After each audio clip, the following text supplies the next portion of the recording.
라임자산운용이 환매를 중단한 사모펀드가 반토막 난 것으로 확인됐습니다. 최악의 경우에는 원금을 전부 날릴 가능성도 만만치 않아 파장이 예상됩니다. 이런 가운데 금융당국은 라임자산운용에 대한 중간 검사 결과를 오늘 발표했습니다. 집중진단에서는 금융당국의 중간 검사 결과를 평가함과 동시에 줄소송 국면에 들어갈 라임 사태 전망을 해보겠습니다. 이 자리에는 회계 전문가이신 정도진 중앙대 경영학부 교수 자리하셨습니다. 정 교수님 어서 오십시오. 예, 안녕하십니까. 네, 원래 이 집은 금융 전문 변호사를 모시기로 했는데 도착하는 네. 대로 토론을 이어가겠습니다. 예, 알겠습니다. 자, 지금 앞에서도 손실률을 지금 두 개의 모펀드 손실률을 지금 말씀을 했는데 네. 46%, 17%. 네. 이렇게 손실이 크게 난 게 부실 자산에 투자를 했기 때문인가요? 왜 네. 그렇습니까? 예, 이렇게 손실이 크게 난 네. 네. 이유는 네. 라임이 투자한 대상을 확인해 볼 필요가 있는데요. 네. 여러분 잘 아시겠지만 주식 채권이라는 금융 상품이 있고요. 네. 그다음에 주식 채권이 섞인 전환이란 단어가 붙어 있는 네. 단어들이 있습니다. 전환사채, 전환사채. 교환사채. 네. 이게 희석된 상품들이죠. 네. 그래서 우리가 회계에서도 이런 네. 상품들을 계산할 때는 상당히 주의 깊게 계산을 하는데요. 네. 물론 이런 상품들이 좋은 면도 있습니다. 네. 전환사채에 투자를 하면은 네. 사채라는 채권의 특징이 있으니까 이자를 받을 수 있겠죠. 네. 이자도 받고. 네. 그리고 주가가 오르면 전환을 주식으로 할 수도 있으니까 네. 주식 그러니까 오른 수익 거에 차익도 기대하고. 얻을 수 있고요. 네. 좋은 상품입니다. 네. 전제는 뭐냐면 그 전환사채를 발행한 회사가 건실한 회사일 때죠. 네. 근데 라임이 투자한 회사들을 보면은 사실 그 전환사채를 발행한 기업들이 네. 건실하지 않은 상태에서 전환사채를 구입하다 보니까 네. 결국은 돈을 못 돌려받고 그 네. 투자한 투자자들이 이번 사태와 같은 피해를 네. 보게 되는 경우가 네. 생긴 겁니다. 네. 그러면 현재 지금 환매가 중단된 게 4개의 모펀드가 있잖아요. 맞습니다. 플루토가 손실률이 46, 테티스가 17%라고 했는데 네. 이게 최종적으로 확정된 건 아니죠. 좀 어떻게 시간이 지나면서 좀 기준 가격이 바뀝니까? 어떻습니까? 맞습니다. 네. 지금 이거는 평가 금액입니다. 네. 우리가 어떤 자산을 평가할 때 네. 얼마 전에 3일 회계법인에서 실사하지 않았습니까? 네, 네. 그래서 실사 결과를 보면 플루토는 35에서 50이라고 했고요. 네. 테티스는 23에서 40이라고 했고 네. 지금 이 금액은 그걸 기반으로 해서 평가된 금액이고요. 네. 최종적으로 얼마나 돌려받을 수 있는지는 네. 2월 27일 날 이제 자펀드에 대한 손실률이 모두 정리가 되면 지금 라임이 발표된 자료에 의하면 한 달 후에 알려준다고 하니까요. 한 달 후에. 예, 네. 아직 그 최종적으로 투자하신 분들이 얼마의 돈을 받을 수 있는지는 좀 더 기다려봐야 될 것 같습니다. 그러면 이렇게 손실이 많이 난 것은 아무래도 라임 자산운용의 자산운용 과정에서 여러 가지 불건전, 편법이 많이 동원이 됐을 텐데 그런 편법적인 행위가 과연 어떤 것들이 있었습니까? 네. 이게 모자 펀드라는 특징을 네. 우리가 이번에 이해해봐야 될 텐데요. 네. 모자 펀드라는 거는 어머니 펀드와 자식 펀드입니다. 네. 그래서 우연히 제가 어제 아침에도 모닝벨에서 설명을 드린 바가 있었는데요. 네. 네. 어머니가 한 분 계시고 네. 우리 자식이 3명 있다고 가정을 해보겠습니다. 네, 네. 자식 3명이 각자 1억 원씩 갖고 있어서 투자를 하고 싶은데 돈 이런 거 갖고 투자할 때가 많지 않죠, 요즘에 특히. 네, 네. 그래서 어머니가 3억 원을 다 걷어서 이제 네. 투자를 한다고 생각해 보면 1억 원보다 투자할 곳도 많아지고 덩치도 커지니까 수익률도 좋아질 겁니다. 네, 또 네. 자식 3명이 투자한다고 돌아다니면 교통비 많이 나갈 텐데 네. 어머니 혼자서 돌아다니면 교통비도 적게 들겠죠. 네, 네. 그래서 모자 펀드의 가장 큰 특징은 네. 규모의 경제라는 장점이 있는 겁니다. 네. 그런데 네. 어머니 밑에 자식이 50명 있다는 거 상상할 수 있습니까? 네. 불가능하지 불가능하죠. 않습니까? 네. 이번에 근데 라인 펀드를 보면은 네. 자펀드 숫자가 170개가 넘지 않습니까? 그러니까 전체 4개의 환매 중단된 4개의 모펀드 밑에 있는 자펀드. 예. 개인들은 그 자펀드에 가입한 거죠? 그렇죠. 네. 그게 그러니 170 일단 명이에요. 자연스럽지 않은 모습이 네. 벌써 생기는데 네. 결국은 그건 뭘 위한 거냐면 원래 자펀드를 효율적으로 운영하기 위해서 모펀드가 구성되는 네. 건데 네. 자식들 돈을 잘 관리하기 위해서 네. 어머니가 받는 경우인데 이번은 자식들을 앵벌이 시킨 거죠. 돈 네, 벌어와라. 네. 네. 그러니까 두 번째가 벌써 네. 정상적인 모습이 네. 아닌 거고요. 네, 네. 세 번째는 한 자식 밑에 여러 어머니 계실 수 없지 않습니까? 네, 그렇죠. 근데 이번 라임 사건 보면은 모자 관계가 막 섞여 있어요. 네. 결국은 이 세 가지 사항이 일반적인 모자 펀드의 형식을 갖추지 않고 네. 말씀하신 것처럼 비정상적으로 운영된 형식이라고 볼 수 있습니다. 네. 지금 우리 정도진 교수님 설명하는데 우리 이지은 금융 전문 변호사 오셨습니다. 변호사 어서 오십시오. 안녕하세요. 네네, 반갑습니다. 네.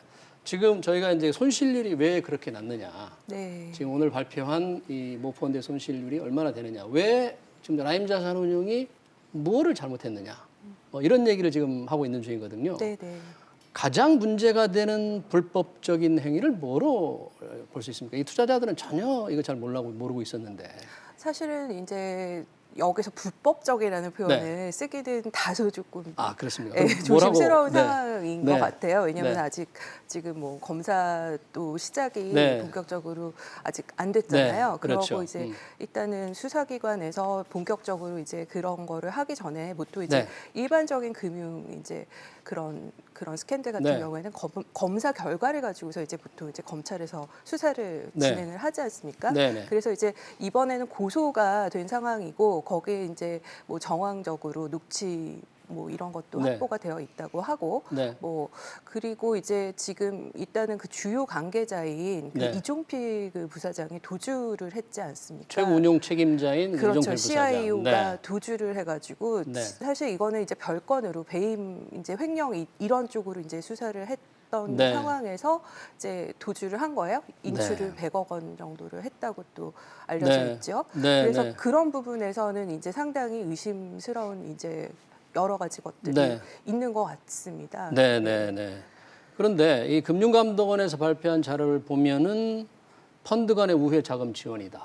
또는 펀드 손실을 다른 펀드에 전가했다거나 개인적인 이익을 취했다거나 이런 거는 굉장히 문제가 있는 불건전 행위가 아닌가.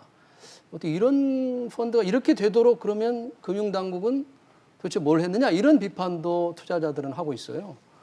금융감독도 좀 제대로 감독을 못한 건가요? 어떻게 봐야 됩니까? 그 사모펀드의 특징입니다. 저희가 사모펀드의 규제를 많이 풀면서 사실 법적으로 금융감독이 규제할 수 있는 부분이 많이 제한적이 된 건 사실입니다. 네. 실제 예를 들면은 이번에 그 라인 같은 경우에 영업보고서 낸 페이지가 네. 100페이지가 넘습니다. 네. 123페이지가 되는데 이번 사태와 관련된 줄은 5조 원 투자 금액 받았다는 거 한 줄 되어 있습니다. 네. 그 한 줄을 갖고 사실 감독 당국에서 규제할 수 있는 방법은 없겠죠. 사모펀드는 그런 공개 의무가 거의 없기 때문에 그런 거죠. 맞습니다. 네. 그래서 저희가 다시 한번 생각해 보면 네. 과연 규제와 정보 공시가 같은 개념인가 이 생각을 해볼 필요가 있습니다. 네. 정보는 공개가 돼야지만 보호할 수 있는 네. 투자자들을 정확히 보호해 줄 수가 있을 텐데요. 네, 네. 이 정보 공개를 마치 규제로 생각을 해서 네. 마치 정보 자체도 공개가 안 된 상황에서 투자자들도 속고 금융감독도 행동을 못하고 네. 이런 문제가 근본적으로 있었던 것 같습니다. 네. 그 한 가지 더 지금 이 손실률이 이렇게 나왔는데도 불구하고 일부 개인 투자자들은 전액 날릴 우려가 있다는 게 그 TRS라는 증권사와 자산운용사의 어떤 담보대출 계약이 문제가 되고 있는데 이게 상당히 흔치 않은 것으로 알고 있는데 왜 이렇게 손실 이 구조상 어떻게 이렇게 손실이 나는 건가요? TRS? 펀드는 아까 말씀드린 네. 것처럼 어머니가 돈이 많으면 더 좋겠죠. 네. 그래서 자식한테 3억을 받았는데 네. 빌딩이 10억짜리예요. 네, 네. 7억을 빌려야 되는데 네. 증권사가 7억을 빌려주겠답니다. 네. 다만 그냥 못 빌려주고 너 자식한테 3억 받은 거 있으니 네. 그거 담보로 나가 7억 빌려줄게. 네. 그래서 10억짜리 건물을 산 겁니다. 네, 네. 그게 바로 TRS예요. 근데 손실이 날 때 증권회사들은 빌려준 걸 선수니까 먼저 가져간다면서요. 그게 우리가 투자라는 건 주식 개념이지 네. 않습니까? 그러면 주식보다 뭐가 더 권한이 먼저냐면 채권자들 권한이 더 네. 먼저거든요. 네, 네. 그러니까 증권회사들은 대출을 해줬으니 더군다나 담보부 대출이니 내가 손실 본 게 아니라 대출해 준 거 돌려줘라고 얘기를 할 수 있는 거고요. 네. 그 남은 돈을 투자자들이 돌려받아야 되는데 이렇게 손실률이 절반까지 되니까 남은 돈이 있을 수가 없는 상황에 있는 자펀드가 생긴 거죠. 이주연 변호사님, 이런 경우에는 과연 판매사가 이런 자세한 내용을 투자자들에게 제대로 설명을 했을까요? 투자자들은 전혀 모르겠다, 뭐 이런 지금 전혀 듣지 않았다 이러는데 혹시 뭐 어떻게 보십니까? 네, 지금 사실은 저도 이번 사태에서 네. 좀 경악을 했던 것들이 네. 이제 일부 이제 고소인들이 예. 이제 그 얘기를 하기로는 네, 네. 한 지점에서 이제 집중적으로 이거를 매수를 하게 됐고 PB를 통해서 네. 근데 6개월 혹시 이게 어느 이후에나 은행입니까? 그것은 대신증권이라고. 대신증권. 네, 네. 그거 제가 아, 이거는 증권에서. 네. 기사에 보도가 네, 네, 되었기 네. 때문에 네. 그 이제 한 지점에서 집중적으로 이게 판매가 되었는데 네. 문제는 돈을 먼저 이제 내고서 네. 그다음에 계약서를 이제 당연히 그때 당시에 작성을 하고 설명을 듣고 적정성이라든지 적합성을 평가를 하고서 이제 판매라는 게 아주 모든 금융 상품의 원칙인데 그것도 이제 일절 없었을 뿐만 아니라 계약서 자체를 6개월 뒤에 작성을 했다는 거예요. 계약서를. 네, 아, 그건 그런 있을 수 없는 일 이제 같은데요. 보도를 네. 제가 보고서 네. 너무나 경악을 했는데 네. 그런 지경이라고 하면 네. 과연 이 무펀드에 그 TRS가 있는지 없는지를 투자자들에게 설명을 했으리라는 기대도 없고 그러고 이제 일부 투자자들의 이 인터뷰를 제가 한 거를 봤는데 네. 이 후순위 채와 비슷한 이제 그런 효과를 가지고 있는 그런 네. 상품이라고 하면 자기가 과연 투자를 했을 것이냐 이게 굉장히 사실은 투자의 결정에서 중요한 그 네. 판단의 기준이 될 것이거든요. 네. 제가 네, 그 정 얘기에 교수님. 좀 네. 하나 덧붙이고 싶은 말씀이 네. 있는데요. 네. 그 사람을 선하다고 생각하고 금융시장에서 감독을 하는 방법이 있고 악하다고 생각하고 감독하는 방법이 있을 텐데요. 네. 내가 수익률을 올려야지만 승진을 하고 보너스를 받는데 고객을 보호하기 위해서 이게 이렇게 위험한 상품이다라고 1시간 동안 설명하다가 그중에 50%를 그렇게 고객이 설명할 달아나 버리는. 없죠. 네. 그러니까 이 증권사나 은행들이 판매하는 그 판매 장에 있는 분들이 과연 뭐로 평가받느냐. 네. 그게 저는 중요할 것 같아요. 그게 은행의 수익률로 평가를 받으면 네. 아무리 많은 대책이 나오더라도 결국 밑당의 현장에서는 또 자기들의 이익을 위해서 또 고객을 속일 수밖에 없을 것 같습니다. 네. 그러면 그 책임을 누구한테 서로 간에 지금 책임을 전가하는 상황 아닙니까? 판매사, 운용사 또는 판매사끼리 아까 말씀하셨는데 뭐 증권사도 다른 증권사에 지금 소송을 할 것 같고 이 소송의 양상은 어떤 형태로 진행이 될 것 같습니까? 그러면 사실 이게 굉장히 복잡해질 것 같습니다. 네. 왜냐하면 소송이라는 것이 네. 한번 이제 들어가게 되면은 네. 뭐 너무나 이제 오랜 시간이 걸리잖아요. 네. 그래서 이제 일반적으로 이제 이렇게 큰 금융 투자 상품과 관련된 분쟁이 있을 경우에는 네. 금감원에서 먼저 이제 분쟁 조정 신청을 받아들여서 이제 거기서 좀 해결을 많이 하는 편이에요. 네. 그래서 이제 그런 많은 분들이 민사 소송을 가는 거 전에 왜냐하면 이제 금감원에서는 직권 조사를 할 수도 있고 검사를 네. 하는 이제 결과에 따라서 또 사실은 이게 금융사에게 영향력이 좀 네. 있잖아요. 그래서 네. 그런 이제 프로세스를 많이 소비자 입장에서는 선호를 할 것 같습니다. 네. 그래서 이제 그런 쪽으로 이제 지금 분쟁 조정이 한 217건 정도 제가 2월 7일자 기준으로 보니까 그렇게 이 사태 네, 관련해서 라임 네. 관련한 라임 이제 관련해서 상품만 네. 그 정도 지금 접수가 됐다고 하는데 네, 네. 이거 말고도 사실은 지금 민영사 소송 이제 제가 언론에서 보기로는 네. 뭐 63명이 뭐 대신증권 그 한 지점 상대로 뭐 이렇게 소송을 제기를 한 네. 것으로 알고 있고 뭐 이게 굉장히 양상이 복잡해질 것 같습니다. 네. 그리고 이제 은행하고 그 사실은 판매를 했던 창구들이 투자 이제 하는 이제 증권사도 있고 네, 은행도 은행도 있고 있죠. 이게 막 섞여 있어요. 네. 근데 이제 이거를 만드는 거는 이제 이 라임 자산운용이고 네. 그래서 이게 판매자와 제조자의 이 어떻게 보면은 책임의 소재와 이 불안전 판매를 어쨌든 판매 창구에서 했기 때문에 네. 이런 부분에 있어서는 또 은행들이나 이 판매를 한 사람들은 운용사한테 속았다라는 네. 주장을 하고 있지 않습니까? 네, 그래서 네. 이게 굉장히 복잡해질 것 같습니다. 그러니까 그런 소송의 결과나 이런 상황에 따라서 투자자가 건질 수 있는 돈이 달라지는겠네요. 그러면 사실은 그 부분은 네. 이제 TRS에 예. 이제 이제 뒤에 계약이 있느냐 없느냐에 따라서 손실액이 굉장히 또 펀드마다 다르고요. 네. 그 분이 어떤 펀드를 구입을 했느냐에 따라서 손실률이 확정이 되는 게 달라질 것 같고 네. 또 지금 이번에 미국에서 지금 푼지 사기 연루됐던 그러니까요. 그 네. 무역금융 펀드 예. 있지 않습니까? 그 부분도 지금은 아직 그 3.1회계 법인 실사에 포함도 안 되고 조사가 안 됐기 때문에 오늘 손실률은 아직 정확히 안 나왔어요. 그 펀드. 예, 그렇죠? 그거는 아예 네. 조사가 지금 되고 있지 네. 못하고 합니다. 왜냐하면 네. 싱가포르 이제 이제 네. 무역 회사가 그거를 이제 펀드 회사가 정보 공개를 거부를 했기 때문에 네. 사실 그거는 굉장한 이제 시간이 걸릴 수도 있고 되게 어려운 이슈들이 많이 남아 있습니다. 근데 정 교수님 지금 네. 이지은 교수님이 그 방금 말씀하신 그 미국의 그 폰지 사기 얘기를 했는데 그게 지금 라임과 신한금융투자가 한 이 플루토 TF 1호하고 크레딧 인슈어런스인데 이거는 사기 혐의가 있다는 그래 금감원의 지적이에요. 부실을 미리 알았는데도 숨기고 고객에 팔았다. 이건 보통 심각한 게 아니지 않습니까? 저희가 네. 법률 전문가님 계시는데 네, 네. 말씀드리기 네. 송구스럽지만 사기라는 건 알고 했냐 모르고 네. 했냐는 건데 지금 말씀하신 것처럼 지금 많은 분들이 보시기에 이건 분명히 부실이 날 거라고 알고서도 계속 네. 판매했기 때문에 문제거든요. 네. 기억나지 모시겠지만 과거에 몇몇 대기업들이 네. 자기들이 곧 망할 줄 알면서도 CD나 네. 관련된 자기네들의 증권을 판매한 경우가 있었습니다. 네. 결국 그건 다 사기로 판결이 난 거로 알고 있고요. 네. 이번도 아마 동일한 상태고요. 특히 이게 문제가 되는 게 네.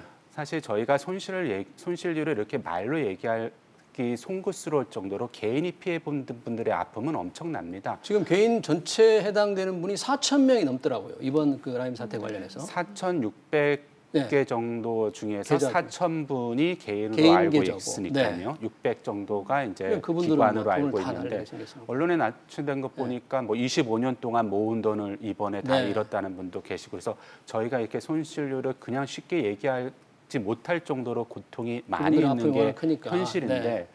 이거를 그런 식으로 속여서 판매를 했다는 건 어떤 거에 문제냐면 결국 금융기관에 대한 신뢰를 무너뜨리는 문제거든요. 네. 단순히 4천 명의 고통이 아니라 네. 우리나라 자본시장의 신용도를 무너뜨리는 문제이기 때문에 네. 만약에 여기에 진짜 그런 금융기관들이 그런 행태를 벌였다면 네. 이거는 더욱 금감원이나 감독당국에서 철저하게 징계해야 될 상황이라고 생각합니다. 오늘 금융감독원 자료를 보면 그 플루토 TF 아까 폰지 사기에 연루된 그 펀드 관련해서 부실을 은폐하고 사기 혐의 사례가 있다고 명확하게 했더라고요. 네. 그게 네. 이제 아마 녹취록에 네. 뭐 이게 있었던 것 같아요. 예. 그래서 네네. 이제 이 부분에 이제 어쨌든 만기 불이치 되는 것도 있고 네. 한데 이제 그 부분은 이제 손실이 SEC에서 밝혀져가지고 네. 그 부분은 이제 어떻게든 이거를 좀 다른 쪽으로 돌려보려고 싱가포르 그 이제 펀드 구조를 이용을 해서 네. 일종의 임용 계약 같다는 이제 의심을 받고 있는 거죠. 네. 그리고 그 시기에 이제 이종필 부사장이 도주를 했고요. 네. 그래서 그런 부분을 볼 때는 이것은 굉장히 사실은 사실관계를 파악하기가 어려운 지금 네. 상황이고 왜냐하면 해외 쪽에 이제 협조가 필요하고 지금 저희 국내 감독 당국에서는 아마 이 지금 사태를 수습하기에도 급급한데 지금 싱가포르까지 가가지고 이제 이거를 조사를 해야 되고 뭐 이런 협조를 받아야 되지 않을까라고 이제 굉장히 어려움이 많을 것 같습니다. 네.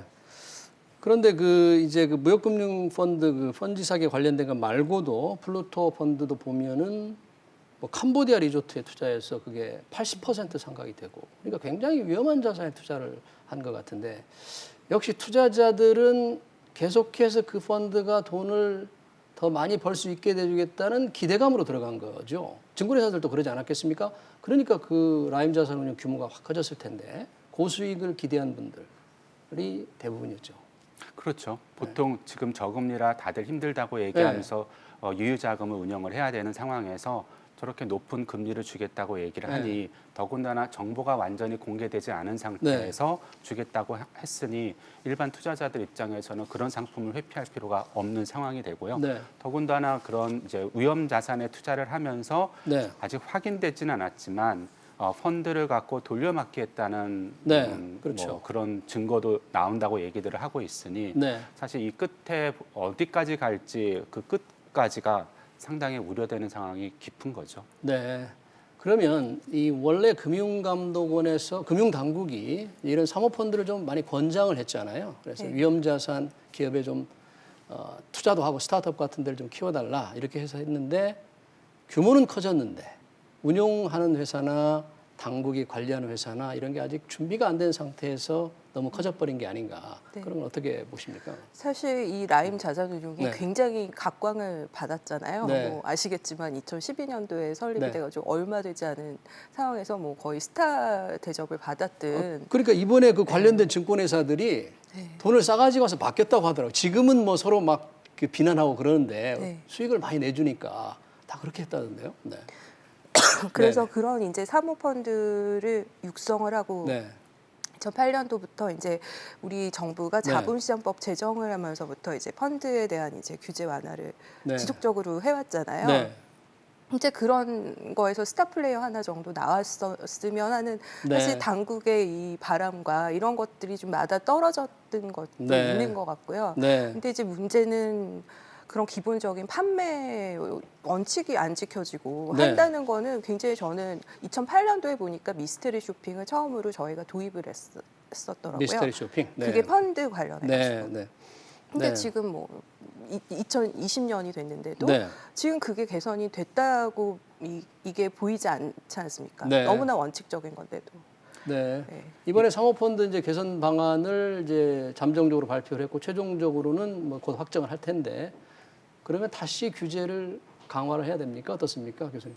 이번에 네. 금융위 정책은 규제 강화가 아니라고 분명히 얘기를 네. 하고 있는 톤으로 이해가 됩니다. 그래서 음. 사모펀드 시장을 위축하겠다는 게 아니라 네. 이번에 문제가 된 부분에 대해서 이제 핀셋 수술을 하는 것처럼 네. 발표가 됐고요. 네. 실제로 영국 금융감독청도 작년에 보면은 네. 모자 펀드에 대해서 상당히 의구심을 갖고 있고 네. 특히 개방형 펀드라는 거에 대해서 규제를 한 바가 있습니다. 네. 그래서 이번에 금융감독에서 한 것을 보고 있으면 일단 사모펀드 시장을 축소하지 않겠다는 그 선언 자체를 네. 저희는 믿고 가는 게 맞지 않을까 그러면 생각합니다. 그 중에서도 그러면 이번 제도 개선 방안의 핵심적인 건 뭡니까? 사모펀드는 계속 육성을 하되 뭔가 그 관리 감독을 철저히 하는 겁니까? 제도를 어떤 게 가장 핵심적인 건가요? 아까 말씀드린 그 문제점에 대해서 칼을 정확히 대고 있더라고요. 네. 모자 간에 너무 많은 모자 관계가 네. 복층이라고 얘기하는데요. 네. 형성되지 않도록 하고요. 네. 그리고 라인과 같은 운용사가 투자한 거에 대해서 정보를 정확히 공개하고 네. 또한 그 정보를 관리하도록 네, 하고 네. 있는 방향도 있고요. 그래서 네. 이번 문제에 대해서 정확히 대책안을 내고 있는 것 같습니다. 그 아까 말씀하신 대로 왜 그 전환사채 같은 거 유동성이 작은 이런 것들에 투자하는 것은 개방형으로 못하게 하는 것도 상당히 투자자들에게 관심 있을 것 같아요. 아주 중요하죠. 네. 50%가 넘는 이제 네. 소위 비유동 자산에 투자할 경우에 쉽게 팔 수 없는 자산에 투자하는 그렇죠. 거. 그런 네. 거에는 함부로 투자 못하게 막아놓고 또 하나 이제 의미 있는 게 네. 유동성 테스트를 하겠다고 말을 하고 있습니다. 유동성 테스트라는 건 이번 같이 환매 요구가 갑자기 늘어났을 네. 때 대응할 수 있겠느냐 그런 테스트를 통해서 사전에 예방할 수 있는 시스템이 갖춰졌다고 보여집니다. 네. 자, 이지훈 변호사님, 사실 투자자들의 제일 관심은 결과적으로 내가 투자한 돈을 얼마나 더 받을 수 있겠느냐. 예를 들면 DLF 같은 경우는 금감원에서 배상률을 뭐 40%에서 80%로 상당히 높게 했는데 네. 이거는 그 분쟁 조정이나 이런 대상이 아니고 뭐 법적으로 지금 가다 보니까 네. 어떻게 결과적으로 받을 수 있게 될지 그 절차는 앞으로 어떻게 진행이 될 것 같습니까? 사실은 DLF 같은 경우에는 네. 상품 구조나 리스크 측면에서는 네. 좀 이 지금 이 라임 상품보다는 훨씬 네. 좀 단순했다고 네. 볼 수가 있고 예. 그다음에 이제 지금 문제는 결국은 판매자들이 어떤 식으로 판매를 했느냐부터 소비자 구제가 이제 각 개별 그 사안마다 좀 달라질 것 같습니다. 판매자들이요. 예, 은행하고 그리고- 이제 증권회사들. 예, 그렇죠. 네. 그 이제 예를 들어서 DLF 같은 경우에 상당수가 고령자였거든요. 네. 그러면 이제 금융 투자 상품 판매할 때 이제 고령자에 대해서는 이제 조금 더 설명 의무를 강화를 해가지고 저희가 지금 하도록 되어 있고 네. 이제 그런 부분도 상당히 감안이 될 텐데 네. 지금 이분들이 대부분 이제 전문 투자가에 해당이 될 거라서 네. 사실 그런 부분은 조금 저희가 설명 의무를 적합성 원칙이라든지 이런 부분이 일반 그냥 이렇게 대중들이나 그런 사람들보다는 좀 위험 감수성을 높게 보거든요. 네. 그래서 조금 차이가 좀 있다고 보여질 수가 있어서 저희가 말씀드리기는 좀 어렵습니다. 네. 알겠습니다. 뭐 시간 관계상 오늘은 여기까지 듣겠습니다. 이지은 변호사님, 정도진 교수님 고맙습니다. 고맙습니다. 네. 감사합니다.